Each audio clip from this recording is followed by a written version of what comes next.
bonjour à tous, j'espère que vous allez bien. Aujourd'hui, on va parler de Warcry Catacomb que j'ai réussi à récupérer à mon revendeur habituel.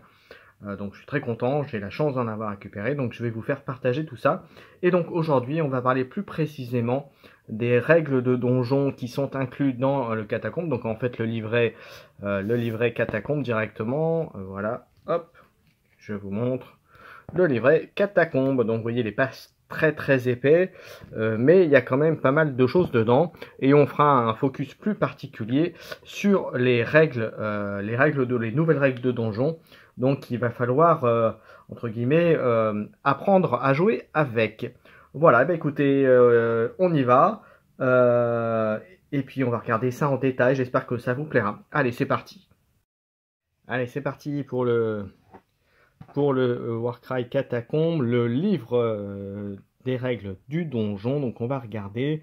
Donc nous allons avoir au sommaire les horreurs du dessous, les tueurs du tréfonds, les tunnels de la mort, section de campagne, quête fatidique, le butin de victoire, tableau d'historique. Bon, ça c'est le résumé, c'est le sommaire, mais vous verrez que voilà, on va pas tout regarder dans le détail, hein, mais je vais vous montrer les principales nouveautés que Catacomb apporte.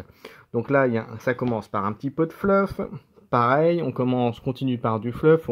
Les horreurs qui sont dans les donjons, dans les tréfonds, dans les grottes, dans les abîmes qu'il y a dans les 8 pointes. Donc là, on vous fait un petit laïus sur les contenus. Voilà, ça c'est une belle illustration, mais c'est du fluff.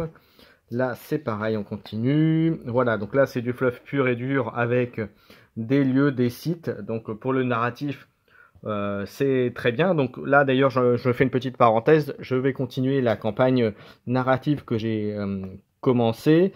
Donc, il y aura la semaine prochaine, je pense, ou la semaine suivante, il y aura la suite qui va arriver. Voilà, pour la partie narrative. Donc là, déjà, vous voyez, il y a de quoi faire avec ça. Donc là après, donc c'est des illustrations qu'on avait de mémoire, en tout cas les Sion étaient déjà dans le livre de base, les Kainit je suis pas sûr. Voilà, donc la belle photo que vous avez déjà dû voir certainement sur le Warhammer Community et qui est passé régulièrement pour teaser Catacomb. Voilà, ensuite il nous montre les bandes, donc en commençant par les Sion Flame et les Kainit Shadowstorm. Je vous précise d'ailleurs que je ferai bientôt une vidéo sur ces deux bandes, un petit focus sur ces deux bandes pour vous les présenter et vous montrer ce qu'elles ont dans le ventre. Alors on continue, donc là c'est des belles illustrations, voilà, toujours des illustrations et des décors, et voilà, donc là on commence à arriver sur les tunnels de la mort, sur les règles à proprement parler. Alors, voilà, donc ça vous explique maintenant, on arrive dans Catacombe, bataille de donjon, donc on vous indique dans quel ordre vous devez préparer les batailles, donc préparer donc les bandes, ensuite faire un jet de priorité, préparer vos groupes de combat comme vous faites habituellement, donc vous savez en trois groupes, en bouclier, dague, marteau. Ensuite vous devez préparer la carte, le champ de bataille du donjon, donc on en reviendra un petit peu après. En fait, c'est le choix de placer les décors sur les zones ou de suivre une carte pré-tirée, on va dire ça. Voilà, des champs de bataille, placement de terrain, résolution des cartes, des points de bataille et début de la bataille. Alors vous allez voir, il y a des petites différences justement par rapport comment dirais-je, au placement sur les champs de bataille. Vous allez voir, donc comme d'habitude, comme quand vous étiez en extérieur, vous divisez votre bande donc en trois factions, mais vous allez voir que la grosse différence majeure par rapport au déploiement extérieur, c'est que là, vous allez déployer au début que deux des trois parties de votre bande, et la troisième partie, ce qu'ils appellent mettre en réserve, arrivera qu'au troisième tour, et il faut savoir qu'en général, les scénarios se déroulent en 5 rondes. Voilà, ça c'est dit. Alors, voilà, donc après, il vous explique après comment les mettre et dans quel ordre. Placement des portes, les portes du donjon, les éléments de terrain, et ensuite la phase de réserve. Et vous allez voir que les règles sont plutôt sympathiques. Alors, Pour commencer, terrain de donjon, donc justement, vous avez les murs de donjon. Alors, concrètement, par rapport aux zones extérieures, vous êtes dans un donjon, donc forcément les murs de donjon, ce sont des obstacles, et bien sûr, vous ne pouvez pas aller dessus, donc ce qui veut dire aussi, vous ne pouvez pas poser de figurines dessus, ce qui est logique.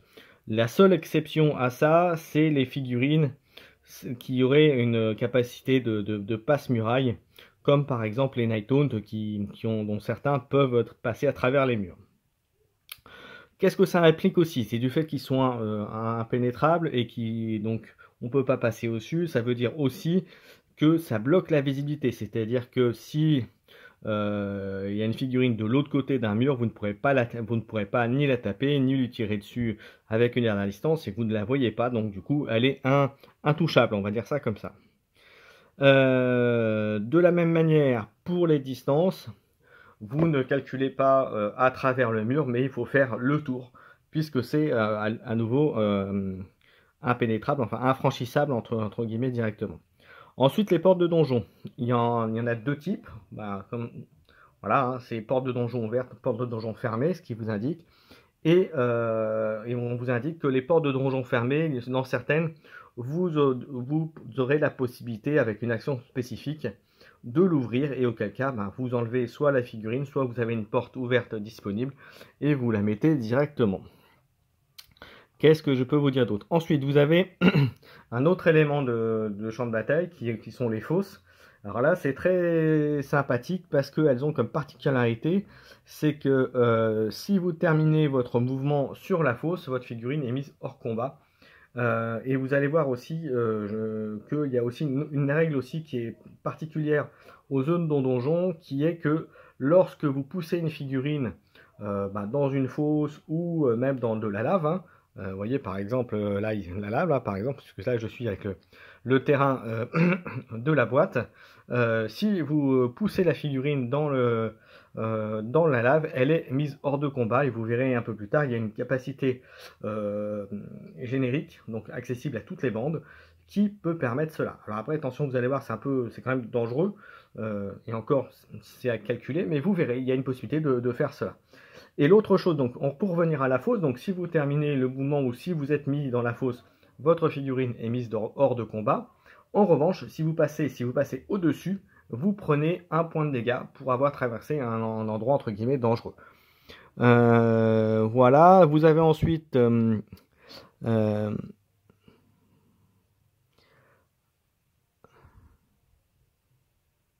voilà. Ensuite, il vous explique aussi que si vous avez des pions trésors, voilà, si une figurine qu'il portait est éliminée, le pion trésor, on lance le dé et le joueur choisit à quel endroit le pion trésor, entre guillemets, est replacé. Ensuite, vous avez des règles particulières avec les ponts. Alors, comme vous l'avez pu le voir sur la carte, alors là, je ne l'ai pas mis parce que j'ai pas, pour être franc avec vous, je viens juste de récupérer la boîte. Vous avez les ponts métalliques et vous avez les ponts en bois, donc des ponts qui sont donc plus faibles en termes de consistance. Alors le principe des ponts, c'est sympa, en fait, c'est si vous terminez votre mouvement sur un pont, vous devez lancer un dé. Si vous faites un 1 sur votre D6, le dé, l'état entre guillemets du pont se fragilise. Donc si c'est un pont en fer, et ben il passe en pont affaibli, comme les ponts en bois. Et quand vous passez sur un pont en bois, vous relancez à nouveau un dé, et si vous faites un 1, le pont en bois, donc du coup là il passe affaibli à détruire, et le pont se détruit. Et donc la figurine qui était dessus est donc mise hors de combat directement. Donc voilà, ça peut être assez dangereux, et donc du coup, vous allez voir sur les cartes, sur les zones de combat, et du coup, contrôler les ponts, les points d'accès, ça a toute son importance. D'ailleurs, si vous voulez un rapport de bataille sur Warcry Catacombs, je vous invite à voir la dernière vidéo de Lancer Critique, justement, où il a fait un rapport Warcry qui est plutôt pas mal. Voilà, qui vous montre déjà que effectivement le positionnement a son importance. Qu'est-ce que je peux vous dire d'autre? Alors après, on était sur les ponts, ça je vous ai dit. Alors après, vous avez aussi les brèches. Alors les brèches, ça vous permet de passer à travers Voilà, ça vous permet de casser à travers. Quand vous êtes à proximité d'une cache d'armes, donc là avec des armes, ce que vous voyez ici, ça vous fait en sorte, alors vous l'avez vu déjà, puisque ça a déjà été mis sur le Warhammer Community, si vous avez vu mes précédentes vidéos, je crois que j'en ai parlé de mémoire, ça vous rajoute quand vous êtes à proximité, ça vous rajoute la caractéristique d'attaque, d'action d'attaque de vos combattants qui ont une portée de 3 ou moins. Ensuite, vous avez aussi comment dirais-je, sur les cercueils maudits, donc vous voyez ces trucs-là. Et là, c'est quand vous êtes à proximité de 1, vous lancez un D6 et vous allouez un D6 points de dommage à votre figurine si elle est à côté. Bah, les leviers, c'est pour ouvrir les portes fermées. Qu'est-ce que vous avez d'autre? Vous avez les piliers brisés.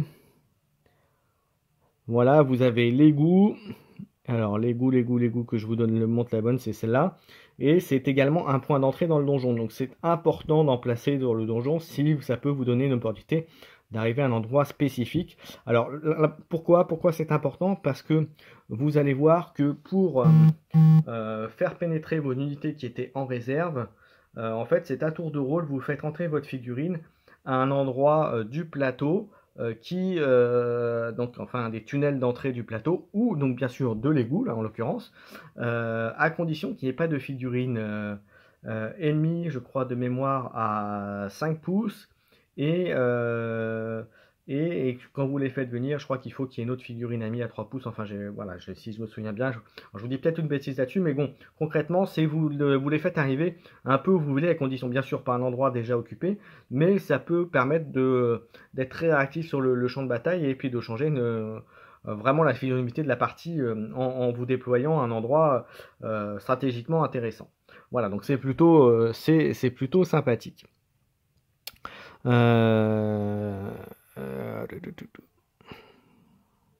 Voilà, vous avez également l'entrée écroulée qui était un obstacle, donc vous ne pouvez pas passer à travers et qui est considéré comme un terrain dangereux. Ensuite, on passe aux aptitudes de donjon. Donc, ce que je vous disais, donjon universel, accessible donc par tout le monde.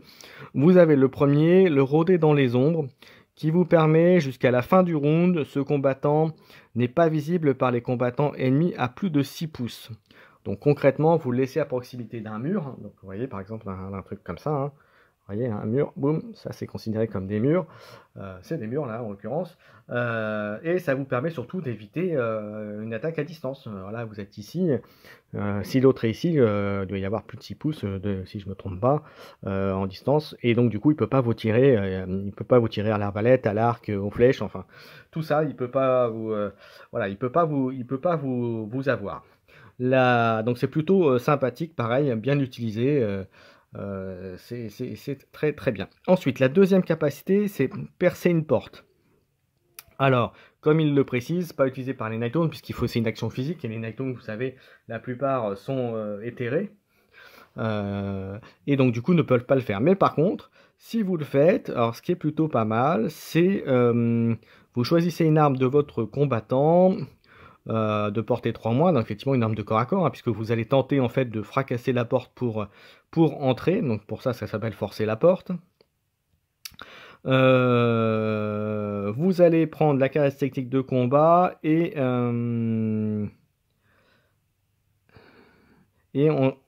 voilà, et vous lancez autant et vous rajoutez donc la capacité de combat de le nombre la force de l'arme plus attendez que je vous dise pas de bêtises.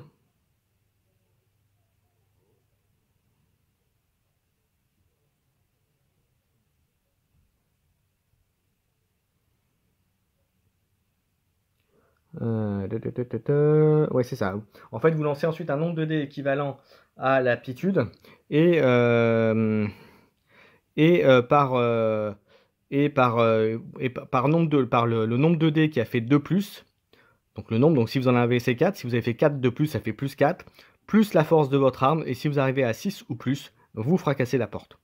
Donc voilà, donc concrètement, si vous avez une dague qui va avoir 2 ou 3 de force, bah, il faut que vous ayez au moins au moins 3 réussites, donc avoir au minimum une aptitude double à 3 pour essayer et avoir une chance de fracasser cette porte. Ouais, je vous donne un exemple, hein, je me trompe peut-être sur la caractéristique de la dague, mais l'idée c'est ça. Voilà, ensuite la troisième, donc comme tout à l'heure je vous parlais d'envoyer dans de la lave ou dans de la fosse, c'est une capacité triple qui s'appelle précipiter dans une fosse. Et donc là, le principe, c'est que vous choisissez un ennemi visible à 1 pouce de ce combattant et à 1,5 pouce d'une fosse, donc vraiment à proximité. Donc là, c'est spécifique à une fosse, hein, mais il doit y avoir d'autres, vous verrez, il y a des bandes qui ont des capacités comme pousser, reculer, etc., qui peuvent être sympas dans ce cadre-là. Donc là, ça fait que vous lancez les 2 georges un dé, vous ajoutez votre caractéristique d'endurance de chacun des combattants, et celui qui a la caractéristique la plus élevée est mis hors de combat. Concrètement, vous avez réussi à le jeter dans la fosse et il meurt dans d'atroces souffrances. Voilà. Ensuite, ça vous donne des factions, mais là, vous en aviez déjà, ça a déjà été un petit peu teasé, des aptitudes de factions. Donc, vous avez les Kabbalites qui sont ici, et vous avez les facultés de passe-muraille ici. Donc voilà, je vais pas m'étendre sur celle-là parce que vous ont déjà été faits, mais concrètement, marcher sur les murs, ça veut dire que voilà, vous passez sur les murs, vous êtes considéré comme pratiquement comme avant du vol, et vous pouvez le faire. Et le quadruple, c'est en fait, c'est vous faites courir sur les murs, mais en plus vous avez un mouvement supplémentaire. Donc vous allez encore plus loin.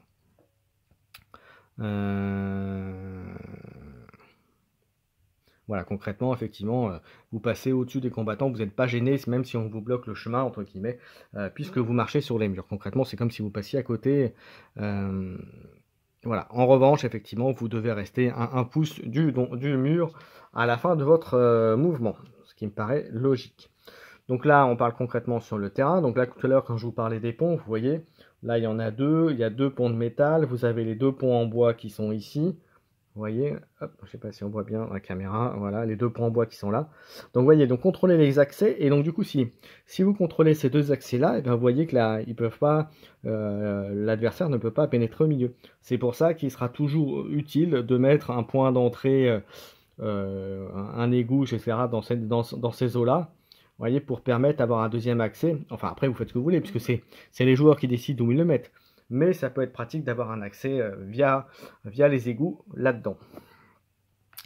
Voilà, qu'est-ce que je peux vous dire? Donc là, c'est le générateur de plans de bataille, donc c'est le déploiement.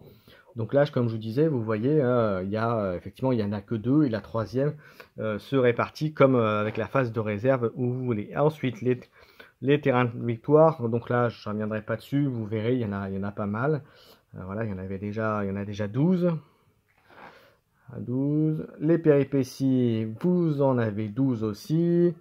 Générateur, alors là pour le coup, générateur de bataille extérieure, c'est bien. Effectivement, vous pouvez moduler ce que vous avez dans cette boîte avec la première boîte si vous l'avez.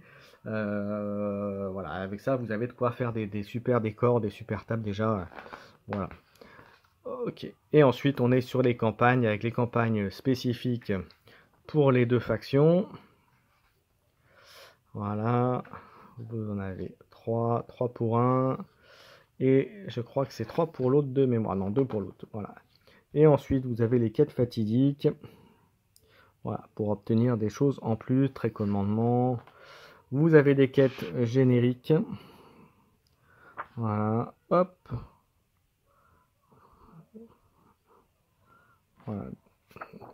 voilà, quand vous faites vos histoires, voilà, enfin des quêtes, on va dire des objectifs.